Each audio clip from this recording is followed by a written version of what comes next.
പിന്നെ ഒരു വീട്ടിൽ ഒരു സ്ത്രീക്ക് പനി പിടിച്ചിട്ടുണ്ടെങ്കിൽ ആ പനി വെച്ചിട്ടായിരിക്കും അവളുള്ള വീട്ടിലെ എല്ലാ കാര്യങ്ങളും ചെയ്യുന്നത്. എന്നാൽ മറിച്ച് വീട്ടിലെ വേറെ ഏതെങ്കിലും അംഗങ്ങൾക്ക്, പുരുഷന്മാർക്ക് പനി പിടിക്കുകയാണെന്നുണ്ടെങ്കിൽ അവന് കിടപ്പായിരിക്കും ടോട്ടലി.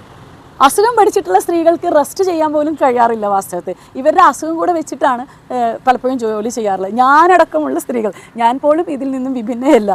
എൻ്റെ പനി വെച്ചിട്ടാണ് പലപ്പോഴും ഞാൻ എൻ്റെ മകൾക്ക് വേണ്ടുന്ന ഭക്ഷണം കുക്ക് ചെയ്യുകയും അതുപോലെ തന്നെ അവളെ സ്കൂൾ കൊണ്ടുവിടുകയും ഇതൊക്കെ ചെയ്യുന്നത്. അപ്പം ഞാനും മറ്റുള്ള സ്ത്രീകളിൽ നിന്നും ഒരു വ്യത്യസ്തയൊന്നുമില്ല. അപ്പം അതുകൊണ്ട് തന്നെ മന്ത്രി വീണ കേരളത്തിൽ ഇപ്പോൾ കൊണ്ടുവന്ന ഒരു നടപടിയുണ്ടല്ലോ, എല്ലാ ചൊവ്വാഴ്ചകളിലും സ്ത്രീകൾക്ക് അവരുടെ തൊട്ടടുത്തുള്ള ആരോഗ്യ കേന്ദ്രങ്ങളിൽ പോയിട്ട് സ്ത്രീ സംബന്ധമായിട്ടുള്ള എല്ലാ അസുഖങ്ങൾക്കും, അതായത് പ്രഷർ, ഷുഗർ, കൊളസ്ട്രോള്, ഹൃദയ സംബന്ധമായിട്ടുള്ള, ആർത്തവ സംബന്ധമായിട്ടുള്ള, ഗർഭാശയ സംബന്ധമായിട്ടുള്ള എല്ലാ രോഗങ്ങൾക്കും സൗജന്യമായിട്ടുള്ള ചികിത്സയും പരിശോധനയും ഉണ്ടായിരിക്കുമെന്നുള്ള ഇത് വളരെ സ്വാഗതമായിട്ടുള്ള ഒരു കാര്യമാണ്. അതുപോലെ തന്നെ എല്ലു തേയ്മാനം, ഇതിനെല്ലാം വേണ്ടുന്ന പരിശോധനയും ചികിത്സയും ഉണ്ടായിരിക്കും. പലപ്പോഴും വീട്ടിലുള്ള സ്ത്രീകൾക്ക് എല്ലു തേയ്മാനങ്ങൾ പുരുഷന്മാരെ അപേക്ഷിച്ചിട്ട് സ്ത്രീകൾക്ക് എല്ലു തേയ്മാനങ്ങൾ കൂടുതലാണ്. കാരണം സ്ത്രീകൾക്ക് പലപ്പോഴും വിറ്റമിൻ ഡെഫിഷ്യൻസി ആയിട്ടുള്ള ഭക്ഷണം ലഭിക്കാറില്ല.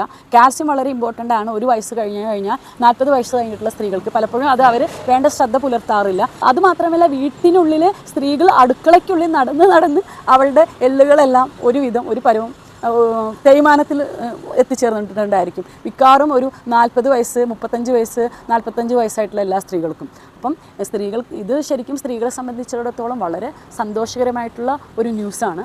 മന്ത്രി വീണ പറയുന്നത് സ്ത്രീകൾക്ക് വേണ്ടിയിട്ടുള്ള സ്ത്രീ ജനകീയ ആരോഗ്യ ക്ലിനിക്കുകൾ ഇനിയും കൂടുതൽ എല്ലാ കേന്ദ്രങ്ങളിലും എല്ലാ ഗ്രാമങ്ങളിലും സ്ഥാപിക്കുമെന്നാണ് പറയുന്നത്. അത് വളരെ സ്വാഗതാർഹമായിട്ടുള്ള ഒരു കാര്യം തന്നെയാണ്. സ്ത്രീകൾക്ക് മാത്രമല്ല, വീട്ടിലുള്ള മറ്റംഗങ്ങൾക്കും കൂടെ ഇക്കാര്യത്തിൽ സന്തോഷിക്കാം. കാരണം പെൺകുട്ടികളുടെ ആരോഗ്യത്തിൽ ഗവൺമെൻറ് കൂടുതൽ ജാഗ്രത പുലർത്തുമ്പോൾ, ഗവൺമെൻറ് അവരുടെ ആരോഗ്യ കേന്ദ്രങ്ങളിൽ കൈവയ്ക്കുമ്പോൾ അത് വീട്ടിലുള്ള അംഗങ്ങൾക്കും കൂടെ സന്തോഷിക്കാവുന്ന കാര്യമാണ്. കാരണം അവരുടെ ജീവിതം കുറേ കൂടി സുഖകരമാവുകയും സന്തോഷകരമാവുകയും ചെയ്യും.